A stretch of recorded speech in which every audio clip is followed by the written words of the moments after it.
The first time my half-sister tried to sell me, I was standing in my own kitchen, still in my work clothes, holding a mug of cold coffee. She didn't call it that, of course. Audrey leaned against the counter, twisting a strand of hair around her finger while her boyfriend Carter sat at my dining table, eyes tracking me like I was something on a menu. "She's exotic, you know," he said, like I wasn't even in the room. "I've never been with anyone like you."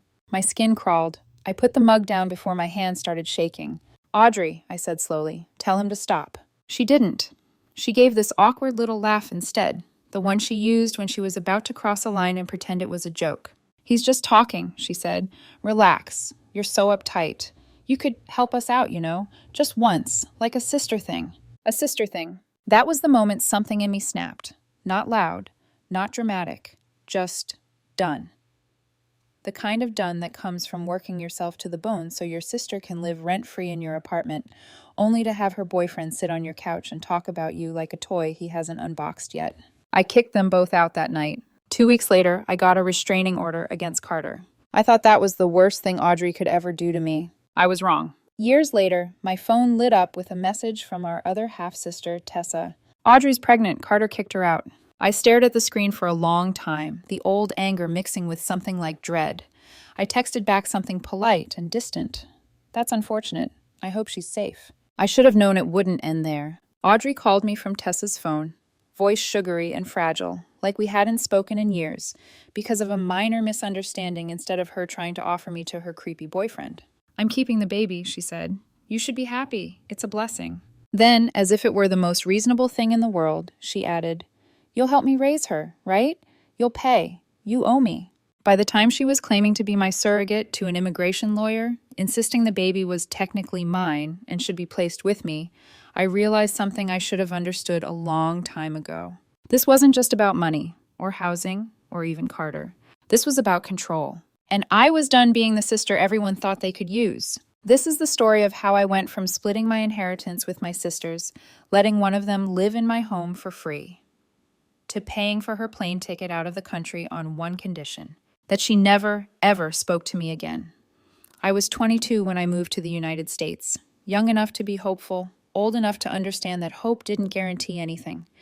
People always talk about starting fresh, like it's a magic button you press. It isn't. It's a slow, lonely unraveling of everything you knew, followed by a careful rebuilding of whatever you're brave enough to want. My family, well, family was always a complicated word for us. My father had 3 daughters with 3 different women. Audrey was the youngest at the time, 20 when I left home. Tessa, the middle sister, was 24. I was the eldest, though only by a bit. Same father, different mothers, different realities. But despite all the fractures in how we were raised, I always tried to be the glue. I thought if I were generous enough, patient enough, steady enough, maybe I could build something for us that my father never bothered to. My paternal grandparents made that hard. They saw me as the only legitimate grandchild, which was cruel and absurd for reasons too layered to unpack. Audrey and Tessa knew about it, and though they pretended it didn't matter, I saw the quiet bruises it left behind.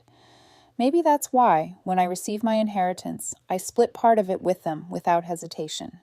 $8,000 each. It wasn't much in the grand scheme of things, but it meant acknowledgement. It meant fairness. It meant I still believed we were sisters despite everything.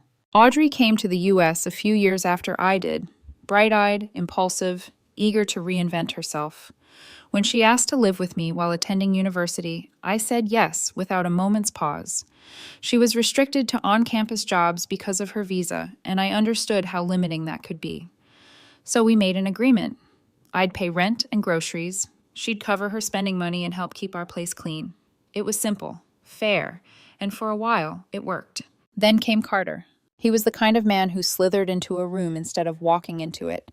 Too much confidence masking too little substance. Unfortunately, he was exactly Audrey's type. She believed she saw kindness where others saw warning signs.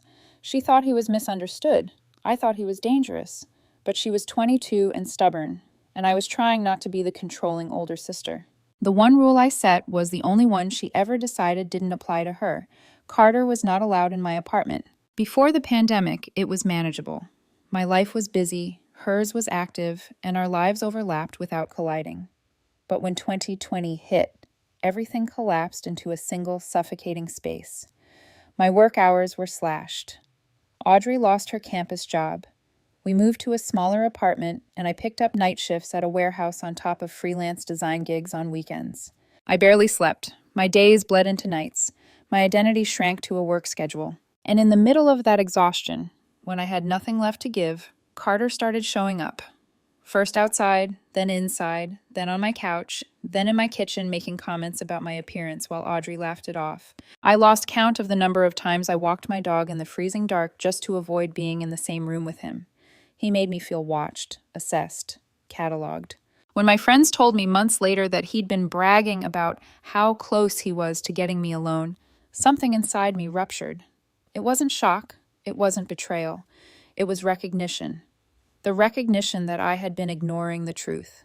Audrey didn't protect me. She didn't value me. She didn't even respect me. And maybe, just maybe, she never had. But at the time, I didn't want to believe that. I still held on to the naive hope that she was simply confused, overwhelmed, temporarily blind. I didn't know yet that the blindness was purposeful, chosen. I didn't know how much darker things would get. I didn't know that this was only the beginning. If I'm honest, the conflict didn't begin the night I kicked Audrey and Carter out. It began long before that, quietly, subtly, in ways I kept excusing because she was my sister. Looking back, the red flags were everywhere. They started small, Audrey rolling her eyes whenever I talked about work, claiming I was dramatic when I mentioned being tired. Her habit of inviting Carter to drop her off, even though she knew I didn't want him near our apartment. The way she always minimized his behavior, smoothing over every incident with a smile that pleaded with me not to make trouble.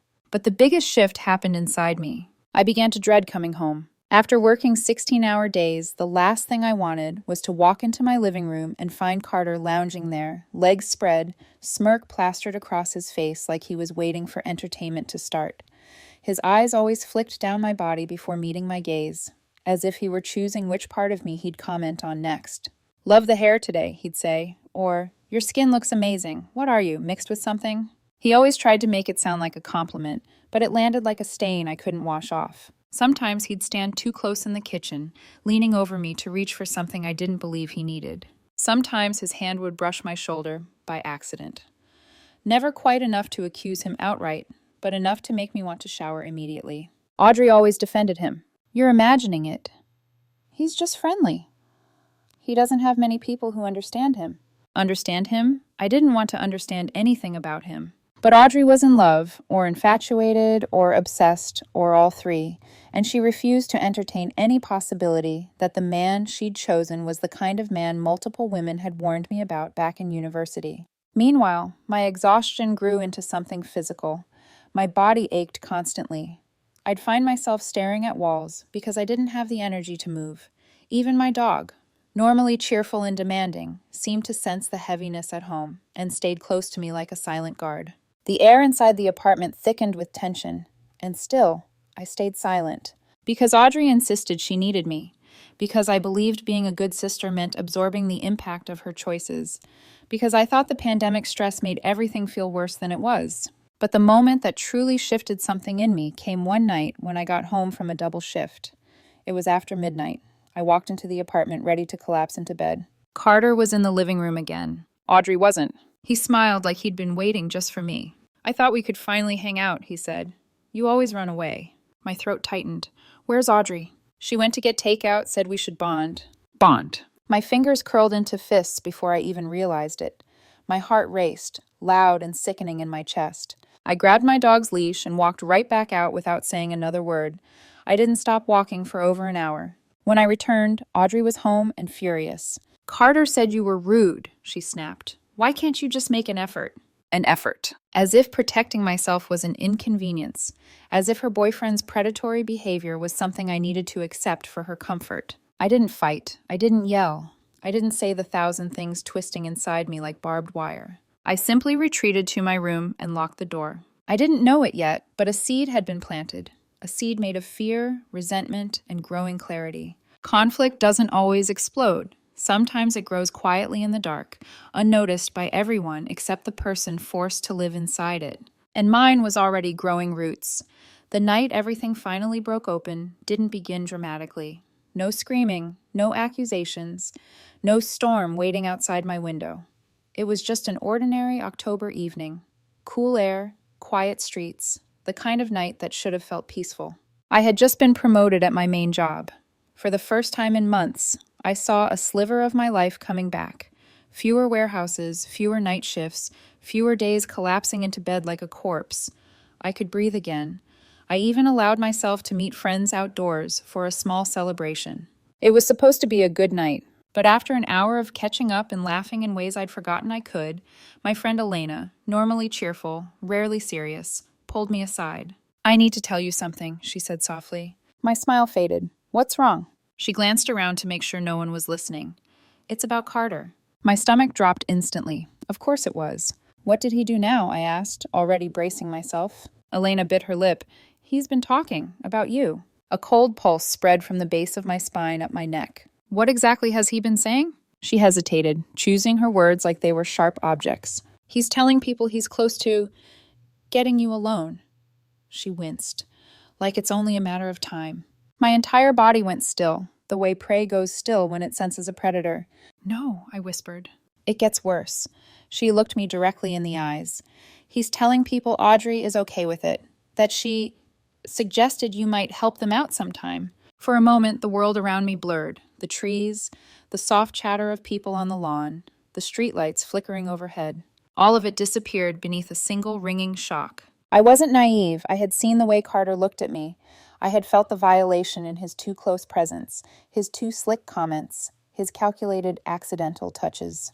"But Audrey, my sister, suggesting I would do them a favor, offering me like I was something they could pass around?" I felt nauseous. Elena placed a hand on my arm.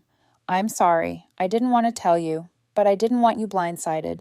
"Thank you," I managed, though my voice barely sounded like my own. The moment I got home, I didn't hesitate. I didn't rehearse. I didn't wait.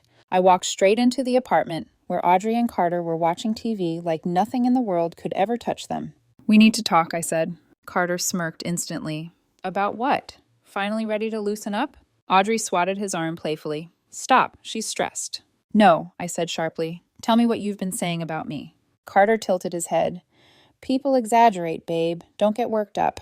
"Did you or did you not tell people you were close to getting me alone?" He shrugged, like this was a conversation about movie choices, not assault.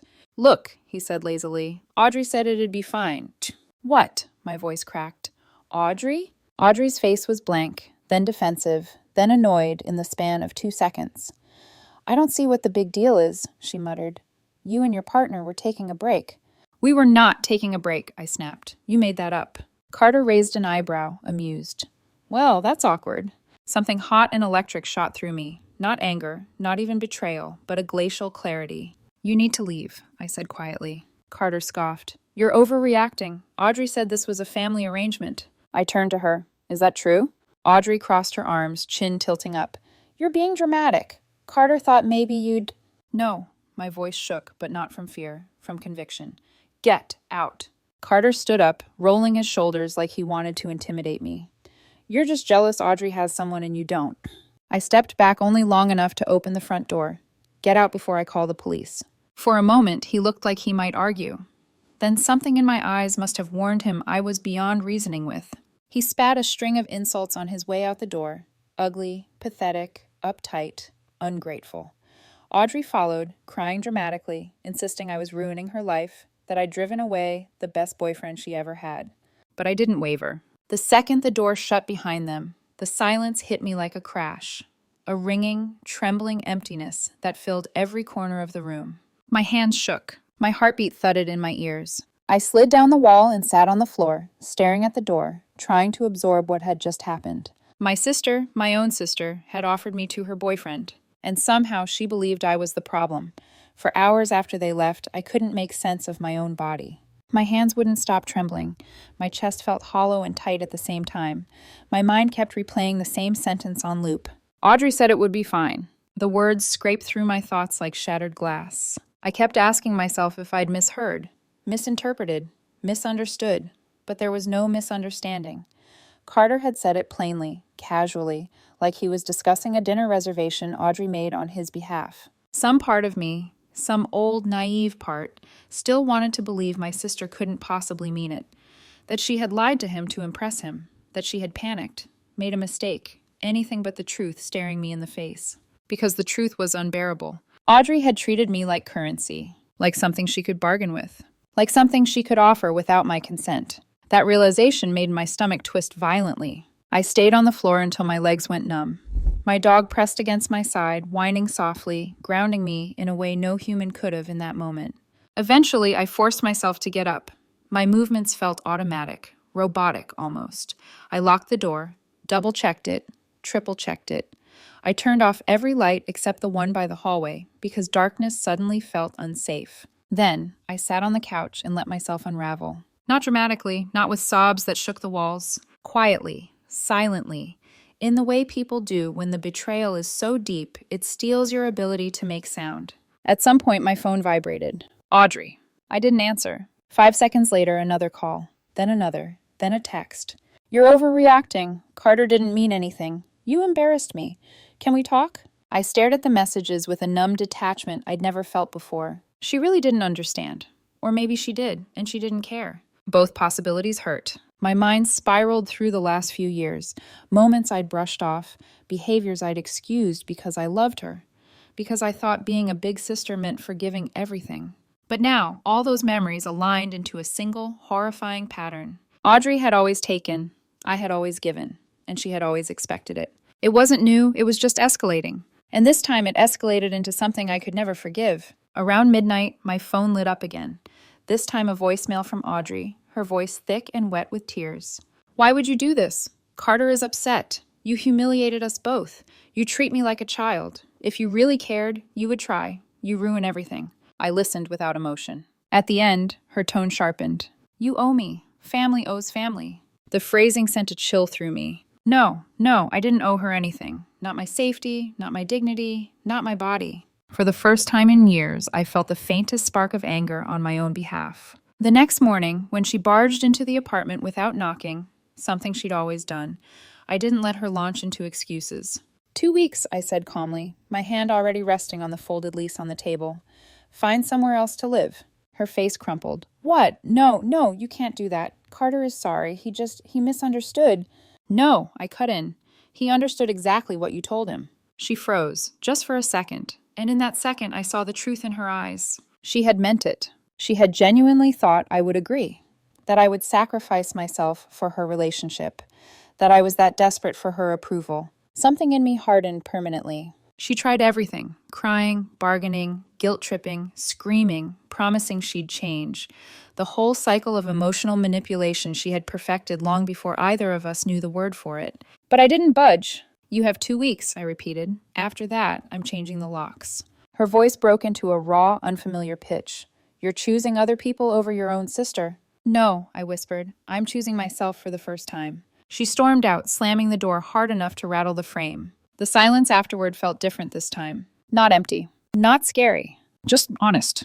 And for the first time in years, I let myself consider the possibility that Audrey wasn't simply struggling or confused or misguided. Maybe she was exactly who she had shown me she was. And maybe I was finally ready to stop pretending otherwise.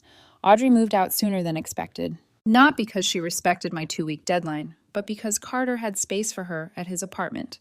An arrangement that lasted roughly 3 days before they both realized living together was a disaster. She blamed me for forcing her into instability, even though she'd chosen him long before I ever kicked them out. But even after she left, she wasn't gone. Not really. A day later, I sent our family a long, careful message detailing exactly why Audrey no longer lived with me.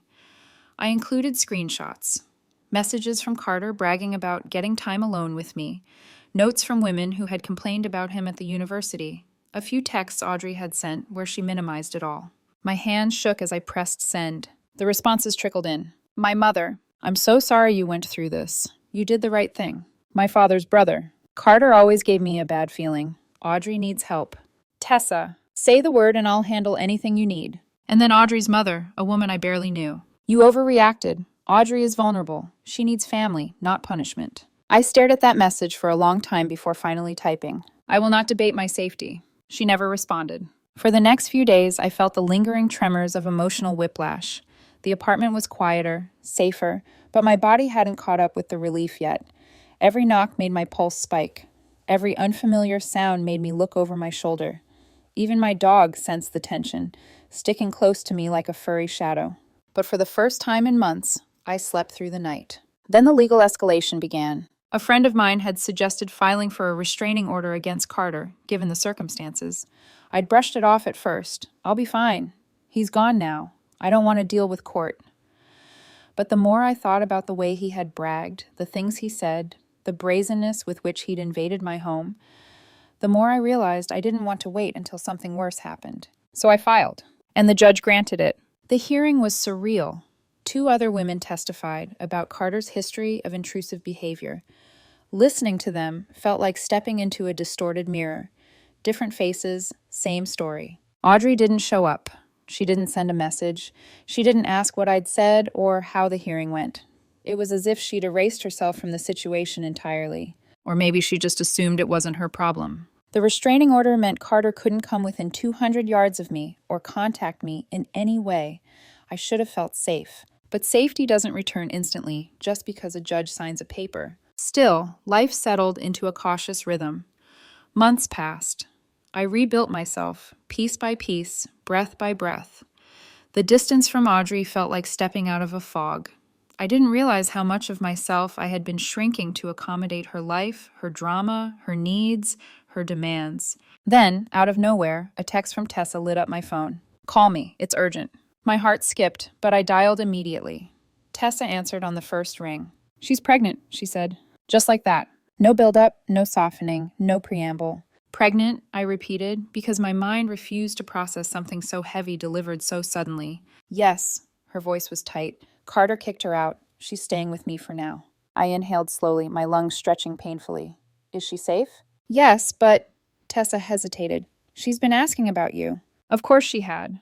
When Audrey wanted something, money, shelter, validation, she always circled back to the people she had burned the most. "I'm not getting involved," I said before Tessa could continue. "I mean it." "I know," she replied. "I told her. I thought that would be the end of it." It wasn't. The next day my phone rang. Tessa's number. But when I answered, it wasn't Tessa's voice. "Hi," Audrey said softly, as if we were catching up after a small misunderstanding. "I need your help." I went silent. She continued anyway. "I need a place to stay. Medical bills are a lot. You have insurance. You could add me and the baby." "No," I said. She blinked through the phone. I could hear the stunned confusion in her pause. "What do you mean, no?" "I mean, no," I said again. "You cannot live with me. I'm not adding you to my insurance. I'm not raising your baby." She scoffed, a sharp, ugly sound. "I thought you cared about family." "I cared until you offered me to Carter." "That was different." "How?" Her silence said everything. Then her voice sharpened. Cold, brittle, venomous. "You owe me. After everything I've gone through." I cut her off. "Audrey, you created this. You chose Carter. You chose to lie. You chose to manipulate me." She exhaled shakily, and for a second, I thought she might apologize. Instead, she whispered the line that would echo in my mind for months. "You're just mad because you can't get pregnant." My breath froze. My stomach dropped. Something shattered deep inside me. Something I didn't even know was fragile. I hung up. Tessa called moments later, apologizing frantically. "I didn't know she'd say that. I swear to God, I didn't." I believed her, and yet the damage was done. That single sentence from Audrey, the deliberate cruelty of it, turned a boundary into a wall into concrete into a fortress. This wasn't just my sister asking for help. This was my sister weaponizing the deepest pain of my life to manipulate me. And that was the moment I knew. I wasn't dealing with a desperate sibling. I was dealing with someone who saw me as a resource. Not a person, not family, not even a sister. Just a resource to extract until I broke. And I was done breaking. People imagine the lowest point of a story as something loud, a meltdown, a breakdown, a fight that leaves a room shattered. But mine wasn't loud. It was quiet. Quiet in a way that made everything feel hollow. After Audrey's words, "You're just mad because you can't get pregnant," I didn't cry. I didn't scream. I didn't punch a wall. I didn't even call a friend. I just sat on the edge of my bed, staring at nothing, feeling like someone had scooped out my insides and left only the shape of me behind. I'd never told Audrey about my infertility. She wasn't someone I trusted with the soft parts of myself. Someone else must have told her, carelessly, maybe even innocently, and she had taken that piece of me, that private grief, and sharpened it into a weapon. The betrayal in that was deeper than anything Carter had ever done. I had spent years trying to be the big sister who kept us together, the one who shared her inheritance, the one who offered her home, the one who worked herself to exhaustion so Audrey could focus on school, the one who gave and gave and gave. And Audrey paid me back with degradation. I remember pressing my palms against my eyes until I saw stars, not because I wanted to cry, but because I couldn't. My body wouldn't let me. It felt like even my tears were too stunned to move. My dog, sweet, loyal, intuitive, rested her head on my knee. Her warmth was the only thing anchoring me to the moment. I whispered, "I'm okay," even though the words sounded like a lie spoken to an empty room. The heaviness wasn't just sadness, it was grief. Grief for the relationship I had tried to create with Audrey. Grief for the illusion that we were ever equals. Grief for the fantasy that love could change her. And grief for the version of myself who had spent so long believing that being abused was the cost of being needed. That weekend blurred into a fog of numb actions. Coffee I barely tasted, walks with the dog that felt like moving through cold molasses, sleep that didn't refresh, work emails I answered on autopilot. Every conversation felt distant. Every sound felt muted. It was like my mind had retreated to a bunker inside my body and refused to come out. Tessa texted daily, checking in with messages like, "Are you eating? Do you want to talk? I'm on your side, always." I didn't know how to respond. I wasn't angry at her. I just felt disconnected. Like someone had pulled a plug inside me and the whole world had dimmed. The worst moment came the night Tessa called and said, "We need to talk about Audrey before I move." I knew she meant well. I knew she was exhausted by Audrey too. I knew she felt caught in the middle. But hearing Audrey's name triggered something physical in me. My throat tightened, my hands curled, my breath turned shallow. Still, I agreed to meet them for brunch. And when I arrived, Audrey was there, sitting at the table like nothing had happened. Like she hadn't gutted me days before. Like she hadn't tried to barter me to her boyfriend.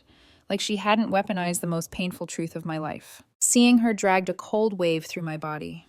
My fingers stiffened. My jaw locked. My heartbeat hammered against my ribs so hard I thought someone else might hear it. She looked up at me with red-rimmed eyes, clearly expecting pity. "Can we talk?" she said softly. I didn't sit down. Tessa jumped in quickly. "Audrey needs options, that's all. She understands she can't stay with either of us." But Audrey shook her head. "I should be with you," she said to me. "You're the responsible one. You can take care of me until I have the baby." Her entitlement was so familiar, it almost felt comforting. Like slipping into an old toxic pattern. It would have been easy to fall back into silence, into obedience, into letting her take what she wanted. But I couldn't, not after everything. So I said the word that broke the last thread between us. "I'm not helping you, not now, not ever, and I will not raise your baby." Audrey's whole face twisted. "You're abandoning me." "No," I said quietly. "You abandoned me a long time ago. You just never noticed." Her expression cracked then. Shock, rage, disbelief blending into something feral. But beneath all of that, I recognized something else. Fear, not of losing me, but of losing control over me. And in that moment, everything clicked crystal clear. I had never been her sister. I had been her lifeline, her wallet, her emotional punching bag, her safety net, her backup plan. And now I wasn't any of those things. That was my rock bottom moment. Not the pain she caused, not the insults, not even the betrayal. It was the realization that she never loved me the way I had loved her. That I had been fighting for a relationship that only existed in my imagination. That I had built a bridge she never planned to cross. And now, standing in that restaurant with her staring at me like I had ruined her life, I felt the final collapse of a hope I'd carried for decades. It didn't feel empowering. It didn't feel righteous. It felt like a quiet death. The death of the sister I had tried so hard to be. A strange thing happens after you hit rock bottom. Silence becomes clarity, and clarity becomes power. The brunch meeting with Tessa and Audrey had left me feeling scraped raw, but it also cracked something open, something I didn't expect. After I walked out of that restaurant, after I left Audrey with her rage and Tessa with her heartbreak, I got into my car, closed the door, and just sat there, breathing. Slow, steady, intentional. For the first time, I wasn't bracing myself for Audrey's reaction. I wasn't rehearsing explanations or apologies. I wasn't trying to hold the peace. I was simply existing without her demands crushing me. And in that quiet, I felt something shift. All my life, I had believed my value was tied to how much I could endure, how patient I could be, how giving, how forgiving, how endlessly I could stretch myself to accommodate people who never once considered the shape of my own boundaries. But now I felt the outline of a new truth. I didn't owe Audrey anything. Not my home, not my money, not my health, not my life, and especially not my motherhood. When we met again at brunch that day, I laid out the only help I was willing to offer. I would buy her a plane ticket home. I would buy her a plane ticket to our half-brother in another country. I would pay for a termination and a hotel so she could recover safely. 3 options, 3 doors she could walk through, 3 lifelines that didn't include me sacrificing myself. She rejected all of them, of course, because for Audrey, help wasn't help unless she was in control of how much it cost everyone else. She wanted to move into my home. She wanted indefinite financial support. She wanted me to adopt her baby. She wanted to use my insurance.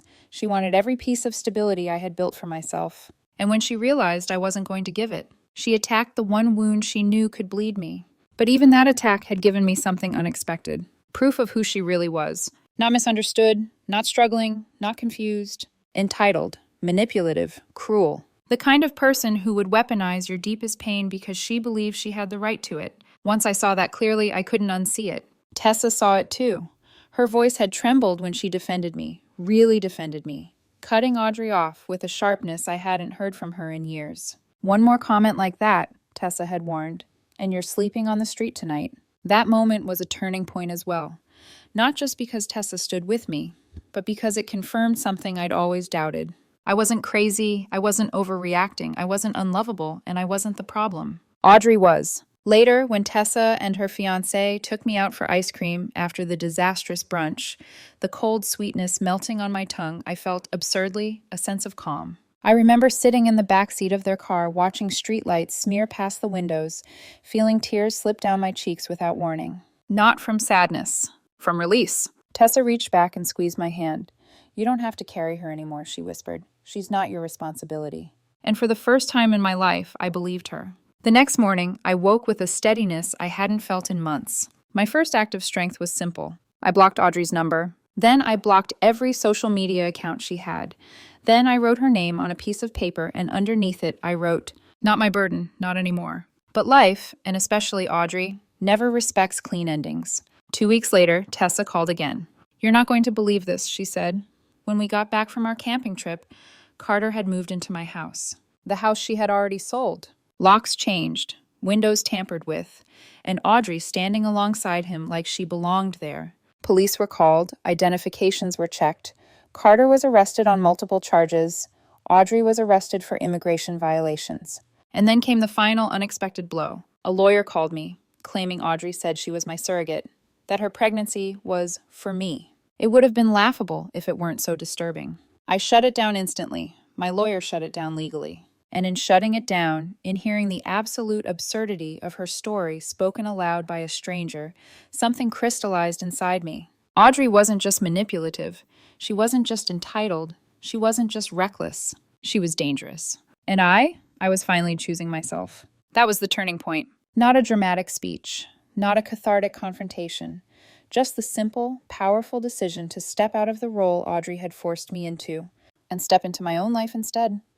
Fallout isn't always explosive. Sometimes it unfolds slowly, one consequence at a time, like a chain of dominoes Audrey pushed herself. After the brunch, after the arrests, after the surreal surrogacy lie she fed a lawyer, Audrey's world began collapsing piece by piece, and for once, every consequence landed squarely on the people who caused them, not on me. The police incident at Tessa's house was the start. Carter was taken away in handcuffs, already facing old charges he thought he could outrun.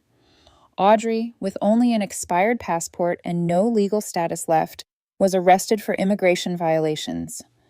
I watched it all happen through updates from Tessa, detached, steady, almost numb with clarity. Audrey had stepped over a legal line so boldly that even she couldn't charm or manipulate her way out of it. A few days later, her lawyer contacted me again. Ms. He paused, clearly uncomfortable. My client is insisting that the baby she is carrying is yours, that you requested her as a surrogate. No, I said with more force than I expected. No, I did not. He cleared his throat. And you're foster parenting a child already? Yes, I replied, but that doesn't make her baby mine. He sighed. Based on the lack of a contract, medical documentation, or DNA connection, I suspected as much. It almost made me laugh. How clinical and calm he sounded, while describing one of the most absurd accusations anyone had ever made about me. He asked if I'd foster Audrey's baby anyway, for the child's sake. Absolutely not. No hesitation, no guilt. It felt good, clean, to say no without apologizing. When Tessa and I finally coordinated paying for Audrey's plane ticket out of the U.S., it came with one condition. She was never to contact either of us again. Her own mother supported it. Her older half-brother agreed. Even relatives who used to call me cold whispered that Audrey had gone too far. For a moment, a brief, flickering moment, I let myself believe this would be the end of it. That Audrey, being physically removed from the country, would remove her from my life. But Audrey doesn't disappear. She festers. 2 months after I blocked her, after she left the country, after I thought peace had finally slipped into my life again, she resurfaced. Not in person, through email. A furious, delusional, venom-dripping email about Maya, my foster child, my little girl, calling her names and accusing me of spending my money on strangers instead of family. Family. What a convenient word for someone who only ever used it as a weapon. I blocked the email. Audrey called my mother next. She asked for money, for updates on me, for ways to get back into the U.S. My mother, usually soft-hearted, blocked her after 5 calls. I can't speak to her, she told me shakily. She sounds unhinged. Then came Audrey's truly spectacular declaration of entitlement, a 16-page document she called her list of requirements. She sent it through an old-school friend who didn't know any better. Her demands included that I get rid of Maya and adopt Audrey's baby instead, that I give her the apartment my cousins and I inherited, that I pay her $500,000, that I surrender my dog and my cat to her, that I arrange her return to the U.S. despite deportation, that I fund her for life. It would have been comical if it weren't so disturbing. I forwarded it to my lawyer, who said very dryly, "This is nonsense, but it is harassment. Let's file a no-contact order." So we did. By the time the order went through, permanent unless she somehow convinced a U.S. court to undo it, family members finally understood. I was not exaggerating. I was surviving. My cousins from my father's side, the ones who grew up alongside us, were horrified when they saw the texts and police reports. Several apologized for ever believing her narratives. Others blocked her instantly. Even Audrey's mother, exhausted from raising the baby herself, admitted, "I should have taken custody sooner. Audrey was never ready to be a mother." And then came the news I didn't expect. Tessa called me, voice low and gentle. "She left," she said. "Audrey is gone. She left the baby with her mother and flew to Europe. No warning, no guilt, no responsibility, just gone." It should have shocked me, but instead I felt the slow curve of understanding settle over me. Audrey wasn't escaping us. She was escaping accountability. She posted photos online, monuments, cafes, beaches, smiling like she hadn't detonated her own life, abandoned her child, or lied about being my surrogate. People commented things like, "So brave" and "self-care queen." They didn't know. They didn't need to. Her mother filed for custody. Carter, still in jail, couldn't contact anyone even if he wanted to. Family members finally stopped asking me to help. My mother blocked every channel Audrey used. Tessa rebuilt her peace in a new state with her new wife. One by one, Audrey's bridges burned until only smoke remained. And me? I bought a new phone, closed old accounts, solidified my life with Maya, who lost her first tooth and asked the Tooth Fairy for Star Wars stickers. I was no longer the sister who twisted herself into knots for Audrey's approval. I was no longer the emotional crutch, the wallet, the housing plan, the scapegoat, or the victim. I was free. Not because Audrey had gone to another continent, but because I had finally stopped following her into the fire. Life didn't magically become peaceful the moment Audrey left for Europe. Healing isn't a switch, it's a process. A slow, gentle reclaiming of the parts of myself I had handed away over years of trying to keep a fractured family intact. But for the first time, the world around me felt quiet in a way that wasn't frightening. No surprise phone calls, no guilt-laced messages, no threats disguised as sisterly needs. Just quiet. The kind of quiet that lets you breathe again. I focused on my life, my home, my job, on Maya, whose laughter filled the spaces Audrey had once occupied. She'd come into my life unexpectedly, the child of a friend who trusted me enough to leave her in my care until she could return. I took that trust seriously, and Maya? She was light in human form. We practiced writing her name, glue-sticking construction paper into uneven stars, exploring playgrounds that smelled of sun-warmed mulch.